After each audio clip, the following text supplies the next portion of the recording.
Olá pessoal, meu nome é Anderson Vieira, esse é mais um vídeo aqui do canal e hoje a gente vai tocar aqui num assunto delicado que já deu dor de cabeça aí para o ídolo de muita gente e até mesmo para alguns dos maiores nomes da música que a gente conhece. Que no mundo da música é cobra comendo cobra, isso eu acho que já não é novidade para ninguém, né? Toda hora a gente vai ver a notícia de alguém que se deu mal por X ou Y motivo. A arte quase nunca é colocada em primeiro lugar e são tantas histórias aí que dá pra gente explorar. Mas agora, o assunto aqui é mais puxado aqui para a área de exatas e com bastante dinheiro envolvido. Por aqui a gente já percebeu que vender milhões e milhões não necessariamente significa que na sua conta também vai cair milhões e milhões. A gente já tem até um vídeo sobre alguns dos piores contratos que já rolaram entre cantores e gravadoras, mas ainda que em muitos casos onde a má-fé era claramente evidente, sempre tinha ali aquele pontinho de que poderia ter sido evitado caso o contrato tivesse sido lido completo. É humanamente possível você lançar álbum, sair em turnê, divulgar um disco, ter uma vida pessoal, cuidar das suas finanças, tipo tudo isso por conta própria e sem o auxílio de ninguém. E às vezes, até quando você tá ali num bom contrato e indo de vento em popa com o seu trabalho, tem ali uma pedrinha no sapato que pode te dar uma grande dor de cabeça. E é nessas brechas de uma vida super corrida que uma grande celebridade tem que os picaretas fazem a festa. Hoje a gente tem aqui 7 casos de artistas que já perderam parte, ou quase toda a sua fortuna, nas mãos de empresários e funcionários de confiança, fazendo algum deles até passar perto de declarar falência. Antes da gente começar, já deixa o like aí no vídeo para não esquecer depois, se inscreve no canal se ainda não é inscrito, e vamos lá! Começando aqui por um dos mais recentes, após semanas aí de cobertura em toda a mídia coreana, foi confirmado meses atrás que um antigo empresário que tinha ligação com o Blackpink havia dado um desfalque avaliado em mais de $800 mil na conta pessoal da Lisa. Citado nos artigos de imprensa apenas como A, no caso só a letra A mesmo, o nome do antigo funcionário foi preservado em segredo de justiça, mas o que se sabe é que ele já trabalhava na equipe individual que representava a Lisa antes mesmo do Blackpink estrear no mercado sul-coreano. Pelo que foi noticiado, tal valor foi liberado pela própria Lisa, pois ele supostamente iria ajudar ela ali com alguns investimentos de mercado imobiliário. No entanto, ele acabou se aproveitando da confiança que ela tinha nele e desviou todo esse dinheiro que, convertido atualmente, se aproxima aí facilmente da casa de 5 milhões de reais. A pressão tanto do público quanto da imprensa foi tão grande que, agora em junho, poucos dias antes do lançamento de How You Like That, a YG teve que emitir uma nota dando ali o seu posicionamento oficial sobre o caso. Abrindo aspas, a nota dizia: "Após investigação interna, nós confirmamos que Lisa foi enganada por um antigo empresário. Devido aos desejos de Lisa de resolver o problema discretamente, como A era um antigo empresário que Lisa confiava, A já pagou de volta uma parte da sua dívida e seguirá pagando o que resta, como foi acertado. Ele também não é mais um funcionário da empresa. Estamos atualmente em grande choque com as ações de A, tirando vantagem da confiança de um artista. Nós sentimos o peso significativo da responsabilidade e da falta de direção disso. Nós iremos preparar medidas preventivas para garantir que tais coisas tão preocupantes nunca mais aconteçam novamente." Lisa e esse agente já trabalhavam juntos por quase 10 anos, já que foi desde o pré-debut do Blackpink, né? Então, imagina aí como não deve ter sido baque para ela de perceber que uma pessoa que esteve ali com você por todo esse tempo, do nada foi lá e fez isso, né? Mas segura aí a raiva, porque esse ainda foi só o primeiro caso. O cantor, ator, empresário e pai dos filhos da Jennifer Lopez, Marc Anthony também foi há pouco tempo vítima de um golpe financeiro, só que no caso dele o rombo foi ainda maior, com um total de quase 9 milhões de dólares desviado da sua conta. De acordo com o que foi levantado, um ex-contador do ídolo latino apresentado como Caio Tessiero ficou ali por anos e anos usando um dos cartões do seu chefe para bancar ali uma vida de luxo que ele não tinha condições, incluindo viagens para ilhas desertas e até visitas em clubes adultos. Quem aí já assistiu Rehearsals deve ter entendido, né? E olha só o tamanho do deboche. Durante a sentença dele na justiça, ele falou que usava ali o cartão do Mark porque ele achava que o Mark era tão rico que ele nunca ia perceber os gastos que ele estava fazendo. E a parte mais engraçada disso é que ele estava certo, né? O Mark mesmo nunca percebeu. Todo esse esquema que rolou de 2009 até 2017 só foi descoberto porque a própria operadora do cartão foi lá e avisou ao cantor que estava ali percebendo alguns gastos que não batiam muito com o perfil dele. A partir daí, os advogados foram acionados para tentar recuperar ali parte da grana, mas o carinha lá já falou que não tinha como pagar. Ao longo do processo foi descoberto que Caio Tessiero também havia aplicado esse mesmo golpe em nomes como Drake e Pharrell Williams, porém em valores menores, E sem ter muito como se defender e muito menos reembolsar os clientes, em setembro de 2018 ele foi condenado pela justiça americana a cumprir 6 anos de prisão. Trabalhar para ser tão rico quanto Marc Anthony, que perde aí 9 milhões de dólares e nem percebe, né?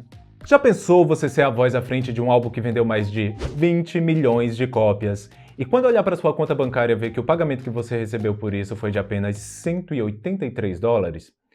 Foi o que aconteceu em 1984, quando a cantora Irene Cara emplacou o super hit What a Feeling, trilha sonora do icônico filme Flashdance. Ainda que esse valor de 183 dólares tenha sido algo reportado, porém não confirmado, o fato é que ao longo dos anos a Irene deu várias entrevistas falando que foram constantes as brigas para que ela recebesse ali o valor justo pelo trabalho dela, onde ela não só cantou, mas também co-escreveu. Mas essa sempre foi aí uma briga bem justa, pois de um lado a gente tinha ela sozinha e do outro os empresários de grandes gravadoras que tinham milhões para gastar em advogados. Em 1985 ela entrou com ação judicial pedindo um ressarcimento de 10 milhões de dólares por lucros não passados, mas após a sua primeira gravadora falir e ser vendida para gigantes como Epic Records e Geffen Records, novos contratos foram refeitos entre uma gravadora e outra, né? E basicamente nenhum deles priorizou quem deu ali vida aos hits que estava enchendo o bolso deles de dinheiro.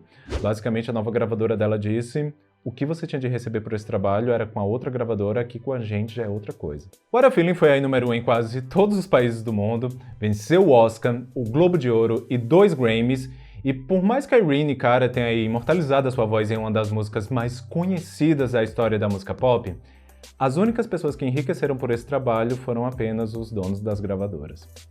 Um outro esquema que também levou aí anos para ser percebido, só no ano passado que Rita Ora percebeu que ela poderia ser pelo menos 4 milhões de dólares mais rica se não fosse pela má-fé do contador que ela contratou logo no início da sua carreira. Mostrando que até mesmo quem tem no currículo outras referências profissionais pode, no fim das contas, não ser tão confiável assim. Antes da Rita, o britânico Andrew Munday já administrava as finanças de outras celebridades do Reino Unido, como o jogador de rugby Matt Dawson e a cantora Vivi Brown, tendo ambos, aliás, também sido suas vítimas. De acordo com o jornal The Metro, Andrew cuidou das finanças da Rita por 7 anos, de 2011 a 2018, e durante esse tempo ele sempre foi ali fazendo desvios de pequenas quantias, vamos dizer assim, né, do patrimônio da cantora para sua conta pessoal, até ser descoberto no começo de 2019. Sob a promessa de reembolsar todos os seus clientes, em maio do ano passado, Andrew foi condenado pela justiça britânica a cumprir 5 anos e 8 meses de prisão. De todos os nomes envolvidos na história, a Rita foi a única que não quis comentar publicamente o caso. E também em maio do ano passado, só que agora nos Estados Unidos, o contador Kevin Foster foi condenado em 16 acusações criminais, incluindo fraude eletrônica, lavagem de dinheiro, fraude de falência e evasão fiscal. Quem que ele representava? O cantor Neil. Esse é um caso até curioso, pois todo esse rolê foi descoberto até que bem rápido pelo Neil. Todo esse desfalque de 4 milhões e meio de dólares foi dado pelo funcionário dele entre 2011 e 2013, e já em 2014 mesmo o Neil abriu um processo contra ele, porém na época a justiça arquivou o pedido por falta de provas. Neil, na época, havia processado não só o Kevin, mas como o Citibank, alegando que o gerente do banco era amigo próximo do seu contador e havia facilitado ali as ações de fraude. Mas como você já deve imaginar, né? Ganhar um processo contra um banco mundial não é lá nada fácil, até mesmo para um artista do porte do Neil. Após anos tentando reaver o caso, em 2019 Neil ganhou na justiça a sentença a seu favor, e além de um valor de 8 milhões de dólares em restituição, ou seja, quase o dobro do valor que ele tinha perdido, tanto seu antigo funcionário quanto o gerente do Citibank foram condenados a 89 meses de prisão. O caso do Neil até que não foi tão ruim assim, né? Já que no fim das contas o dinheiro dele acabou rendendo até mais do que se ele tivesse aplicado em algo. 2017 foi aí um ano complicado para Alanis Morissette, porque para onde ela se virava, tinha um BO diferente para ela resolver na justiça. Após ter a sua casa em Los Angeles invadida e uma perda estimada em 2 milhões de dólares em joias roubadas, a canadense descobriu que por anos, o seu empresário fazia ali um jogo emocional com ela para que ela não percebesse as movimentações que ele fazia nas suas finanças. Entre 2010 e 2014, cerca de 7 milhões de dólares foram desviados da conta da cantora para a do seu manager, Jonathan Todd, ainda que, quando confrontado pela Alanis, ele tenha admitido que o empréstimo não autorizado havia sido de apenas 5 milhões de dólares. O empréstimo não autorizado, né? A cara desse povo nem arde, né? Durante a sentença, para que ela não percebesse os desfalques que foram sendo feitos aí ao longo dos 4 anos, Alanis falou que ele sempre chegava nela, ele como contador, né, sempre chegava pra ela e falava: olha, cuidado, tá gastando demais, não é melhor dar uma segurada aí nesse cartão de crédito e tal. E como eu acho que esse povo nem abre o aplicativo do banco para ver quanto foi que veio a fatura, ela nem percebia que de 10 mil em um mês, 20 mil no outro, o rombo já estava chegando lá na casa dos milhões. Como nesse caso o ex-empresário dela falsificava a assinatura dela para compras e contratos que ela nem fazia ideia que estava no nome dela, a defesa não teve ali muito o que fazer, né? E além de uma indenização de 8 milhões e meio de dólares, Jonathan ainda foi condenado a 6 anos de prisão, sendo aí a falsidade ideológica o que mais pesou na decisão, porque o dinheiro até que ele tinha para devolver. Agora, chegando aqui com o que talvez possa ser o verdadeiro significado de dar a volta por cima, se hoje em dia a gente esbarra aí pela internet com notícias de que Rihanna é a cantora mais rica do mundo, talvez seja até difícil para alguns assimilar que no longínquo ano de 2008, ela quase declarou falência. Esse talvez seja o caso mais conhecido de todos e uma prova até de que nem mesmo com uma das maiores celebridades do mundo esse povo tem medo de mexer. Se bem que naquela época ela ainda estava ali no seu caminho de ascensão, mas ainda assim já era uma das celebridades mais conhecidas do mundo.